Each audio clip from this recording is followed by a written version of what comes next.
تو نے بھی تو میرے سوال کا جواب فوراً دیا۔ اس یہودی نے کہا، یا علی، یہ کیسی بات ہے؟ مجھے معلوم ہے کہ میرے ہاتھ میں 5 انگلیاں ہیں۔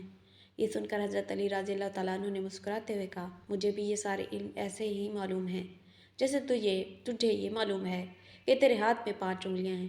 یہودی نادان نہیں چاہتے تھے۔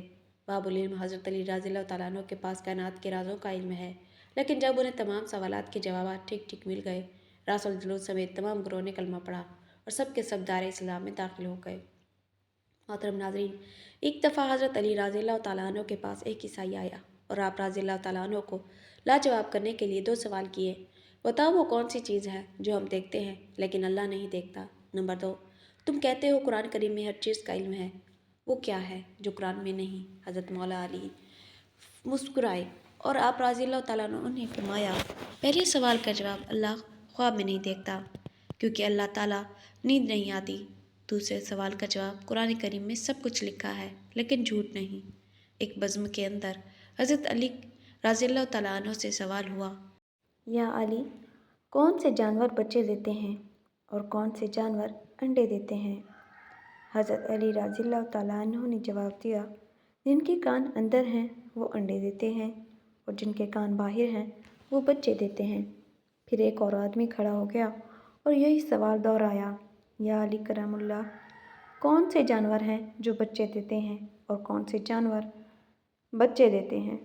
اب سائل بدلا تو حضرت علی کرم اللہ کریم نے بھی خیرات بدلی۔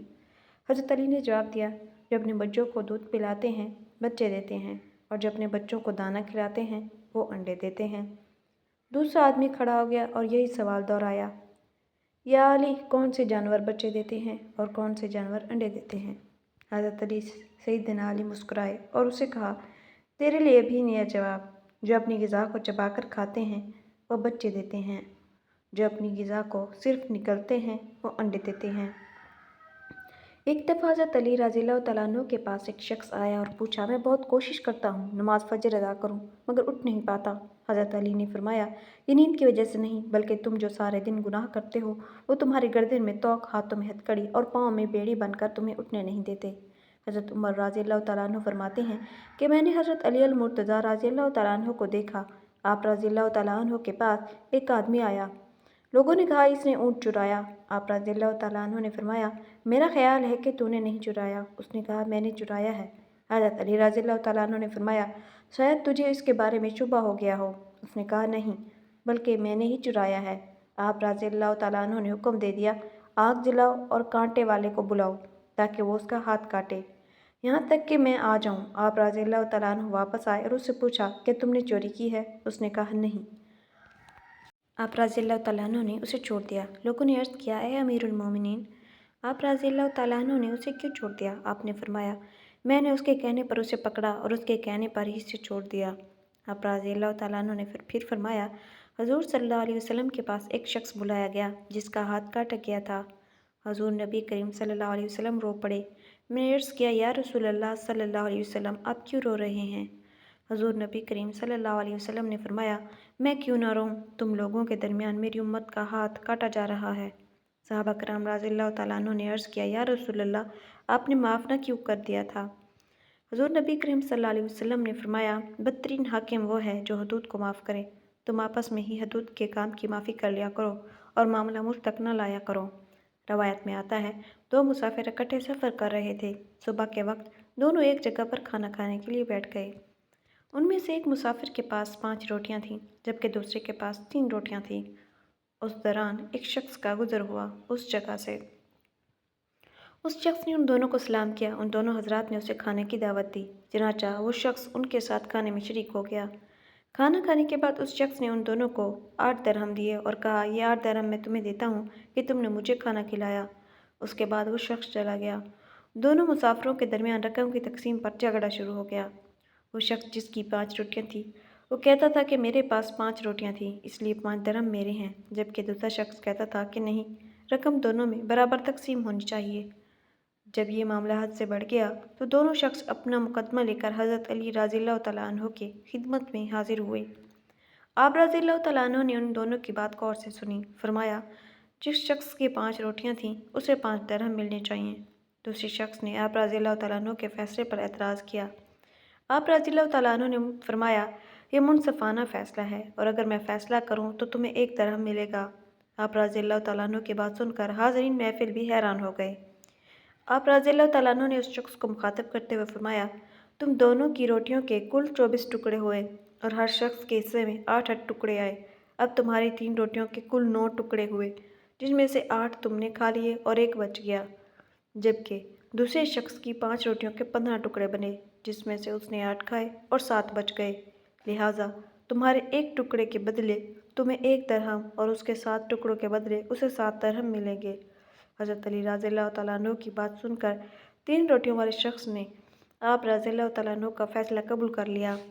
حضرت شاہ ولی اللہ بہدست دہلوی رحمۃ اللہ علیہ اپنی تصنیف ازالت الخلفاء میں بیان کرتے ہیں کہ ایک شخص اپنی بیوی کو لے کر حضرت علی المرتضیٰ شیر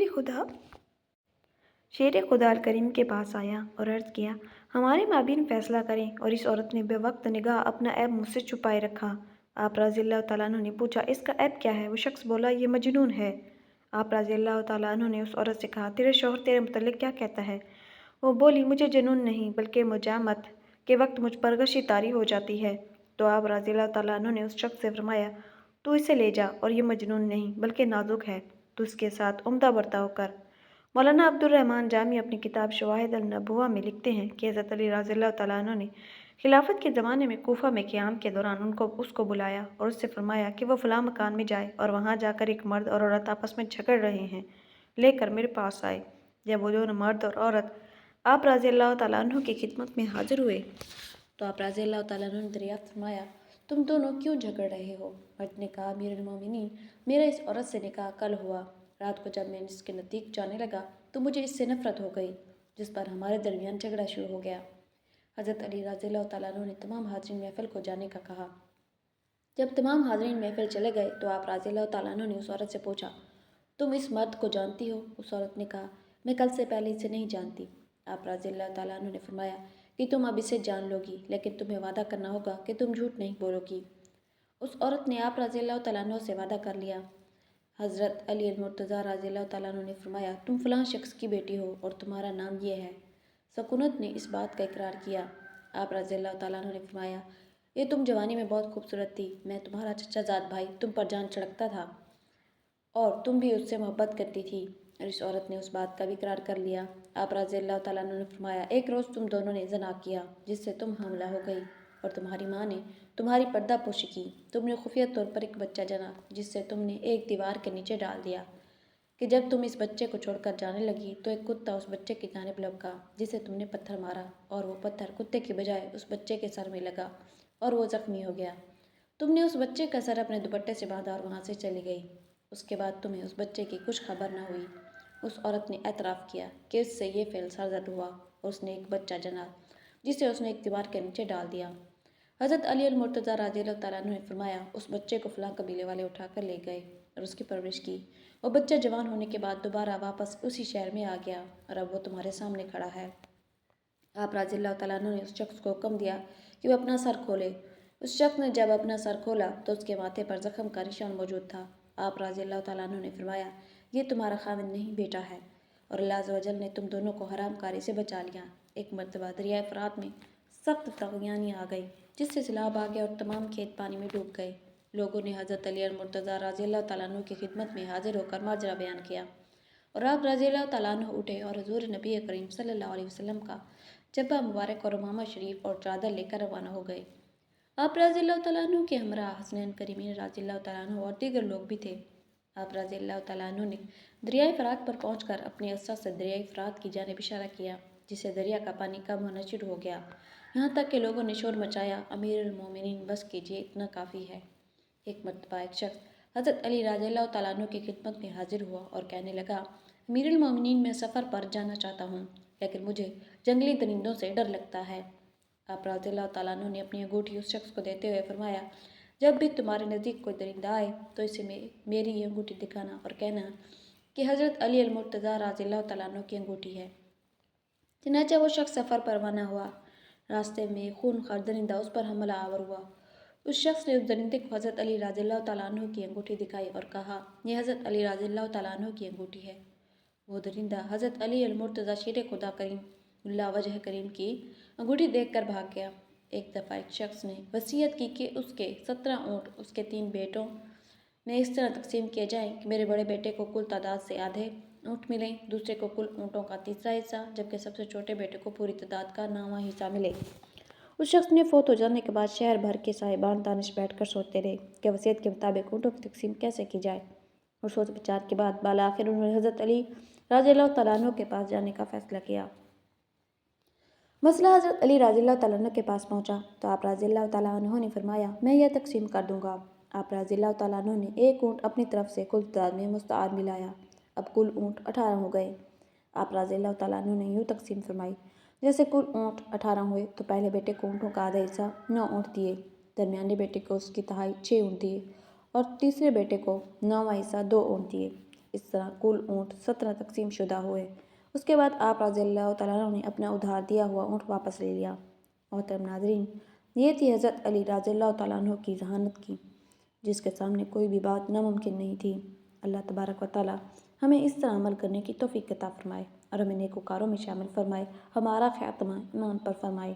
محترم ناظرین، امید کرتی ہوں آپ کو آج کی ویڈیو پسند آئی ہوگی۔ ویڈیو اچھی لگے تو لائک شیئر ضرور کیجیے گا، اور کمنٹ باکس میں اللہ تعالیٰ کے 99 ناموں میں سے ایک نام ضرور ٹائپ کریں۔ ملتے ہیں اگلی ویڈیو میں، تب تک کے لیے اللہ نگہبان۔